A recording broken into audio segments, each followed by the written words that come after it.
오늘은 사무엘하 2장의 말씀을 묵상합니다. 40년간 이스라엘을 다스렸던 사울왕이 길보아 전투에서 전사함으로 사울왕의 시대는 마감되었습니다. 다윗은 사무엘의 기름 부음 받은 후 지금까지 15년 동안이나 기다렸습니다. 이제는 나서야 할 때입니다. 아무도 다윗의 등장을 잘못됐다고 할 사람이 없습니다. 그때 다윗이 가장 먼저 취한 행동이 무엇이었습니까? 그것은 하나님의 뜻을 묻는 일이었습니다.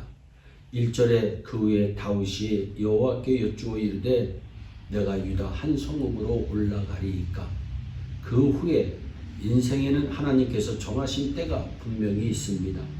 전도서 3장 1절 2절에 범사에 기한이 있고 천하만사가 다 때가 있나니 날 때가 있고 죽을 때가 있으며 심을 때가 있고 심은 것을 뽑을 때가 있다고 말씀합니다.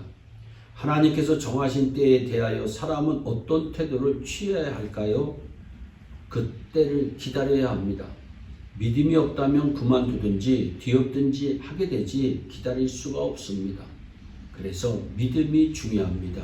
믿음이 있어야 신자는 인내하며 기다릴 수 있습니다. 하나님의 때를 믿음으로 기다리면 웃음을 낳고 하나님의 때를 조급함으로 기다리지 못하면 슬픔을 낳습니다. 창세기서에 보세요. 하나님께서 아브라함에게 내가 네 자손으로 땅에 티끌 같게 하리니 사람이 땅에 티끌을 능히 셀 수 있을진데 내 자손도 세리라 약속합니다. 그때 아브라함의 나이는 75세였습니다.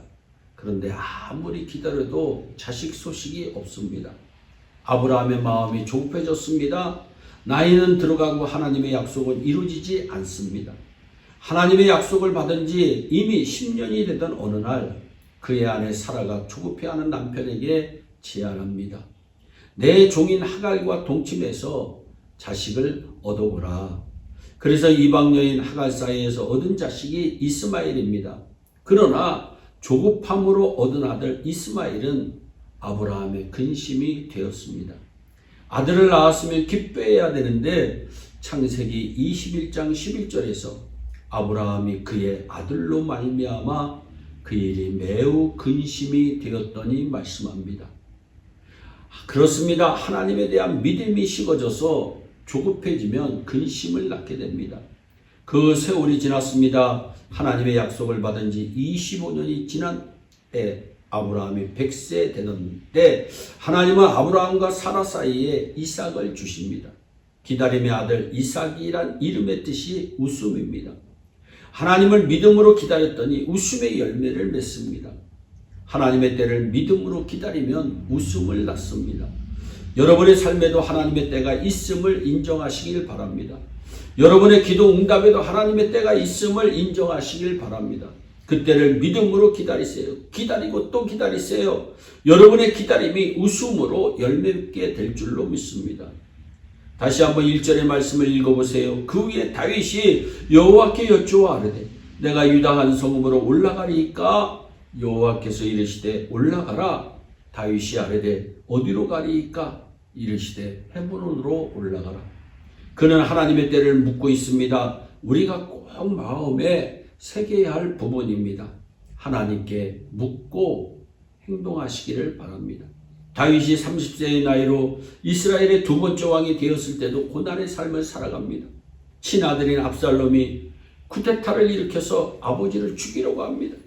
세상에 이런 비극이 어디 있어요? 아버지가 자식에게 쫓기는 신세입니다. 말할 수 없는 고통입니다. 사무엘하 15장 30절에 다윗이 피난 갈 때 맨발로 머리를 숙이고 울면서 갔다고 말씀합니다. 얼마나 힘들고 고통스러운 상황인지 짐작이 됩니다. 시편 116편 3절에 사망의 줄이 나를 두르고 수월의 고통이 내게 이름으로 내가 환난과 슬픔을 만났다고 말씀합니다. 다윗은 사망의 음침한 골짜기의 삶을 살아보았던 사람입니다. 그런데 성경을 보면 예수님의 족배를 소개하면서 다윗의 이름을 집어넣습니다. 마태복음 1장 1절에서 아브라함과 다윗의 자손 예수 그리스도의 계보라. 이삭도 있고 야곱도 있고 요셉도 있는데 성경은 다윗을 말합니다. 다윗의 믿음과 신앙을 하나님이 인정하셨다고 하는 의미입니다. 사도행전 13장 22절의 말씀처럼 다윗은 하나님의 마음에 합한 사람, 하나님의 마음에 맞는 사람이었습니다. 사랑하는 여러분, 다윗의 어떠한 신앙이 하나님의 마음에 맞았을까요? 다윗은 언제나 하나님께 묻는 사람이었습니다. 언제나 하나님께 여쭤보는 사람이었습니다. 왕이 되기 이전에도 하나님께 여쭈보았고 왕이 된 이후에도 하나님께 여쭈었던 분입니다. 다윗은 환경과 조건에 움직이는 사람이 아니었습니다. 자신의 처지를 합리화하는 사람도 아니었습니다. 자신의 지혜와 경험을 의존하는 사람도 아니었습니다. 다윗은 어떠한 상황에서도 하나님께 여쭈며 기도했던 사람입니다. 다윗이 하나님의 마음에 들었던 이유가 여기에 있습니다. 먼저 하나님께 여쭈었습니다. 올라가리이까? 어디로 가리이까? 오늘 우리 모두는 다윗의 믿음을 소유하시기 바랍니다. 크고 작은 것을 떠나서 하나님께 여쭤보는 겁니다. 모든 것을 하나님께 물어보는 겁니다. 올라가리이까? 주님 어디로 가리이까? 내 방법이 있어도 먼저 하나님께 물어보는 겁니다. 어떻게 해야 됩니까? 하나님께 여쭤볼 때 승리하는 것입니다. 하나님께 물을 때에 길이 열리고 문제가 해결되는 줄로 믿습니다. 예수 믿는 사람은 다윗처럼 하나님께 여쭤보아야 합니다. 인생에는 하나님의 때가 있습니다.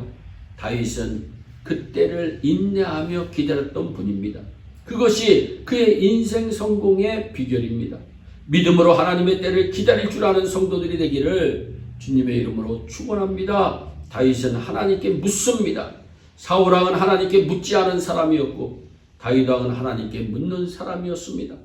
이것이 바로 그들의 인생을 성공과 실패로 가르는 갈림길이 되었습니다. 큰 일이든 작은 일이든 하나님께 묻기를 잘하는 성도들이 되기를 주 예수 그리스도의 이름으로 축원합니다. 기도하겠습니다. 사랑의 하나님 아버지, 우리 믿음의 사람들은 믿음으로 하나님의 때를 기다릴 줄 아는 사람들 되게 하시고 무슨 일을 만나든지 올라가리이까? 주님 어디로 가리이까? 여쭤보는 기도의 사람들 다 되게 하여 주옵소서. 감사하고 예수님의 이름으로 기도하옵나이다. 아멘.